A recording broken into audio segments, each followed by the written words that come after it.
పాపం అంబ చాలా బాధపడి మళ్ళీ వెనక్కి తిరిగి వచ్చింది. వచ్చిన తర్వాత అంబ ప్రార్థించింది, విచిత్ర వీరుడితో వివాహం జరిగే అవకాశం లేదు, నువ్వు ఎవరినో ప్రేమించావు కదా అన్నాడు. నువ్వే వివాహం చేసుకో అని అడిగింది. నేను ఆజన్మాంతం బ్రహ్మచారిగా ఉంటానని ప్రతిజ్ఞ చేశాను కాబట్టి ఈ జీవితంలో నాకు వివాహ ప్రసక్తి లేదు, నేనేం చేయలేను అన్నాడు. ఆమె చాలా బాధపడింది. అంబ బాధపడి ఒక మహర్షికి తన గోడంతా విన్నవించుకుంది. ఆ మహర్షి అన్నాడు, ఈ భీష్ముడికి విద్య నేర్పిన గురువైన పరశురాముడిని ఆశ్రయిస్తే నీ సమస్య తీరుతుందమ్మా అన్నాడు. పరశురాముడి దగ్గరికి వెళ్ళింది. పరశురాముడికి తన గోడంతా విన్నవించుకుంది.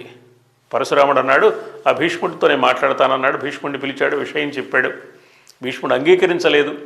తన బ్రహ్మచర్య దీక్ష నియమానికే కట్టుబడి ఉంటానన్నాడు.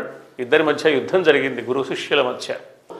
తన గురువు వీరాధి వీరుడు అపార తపశ్శక్తి సంపన్నుడు అయిన పరశురాముడిని జయించగలిగిన సామర్థ్యం, అంతటి పరాక్రమం ఉన్నది భీష్ముడిలో. అతి చిన్న వయస్సులో పరశురాముడు చేసేది లేక భీష్ముడి యొక్క పరాక్రమాన్ని, భీష్ముడి దీక్షా దక్షతలను ప్రశంసించి అంబకు క్షమాపణ చెప్పాడు. ఈ విషయంలో నేనేం చేయలేనమ్మా, ఏమనుకోవద్దు అని. అంబ తాను తపస్సు ద్వారా అపారమైన శక్తులను సంపాదించి భీష్ముడిని సాధించాలి అని ప్రయత్నించింది, వెళ్ళిపోయింది.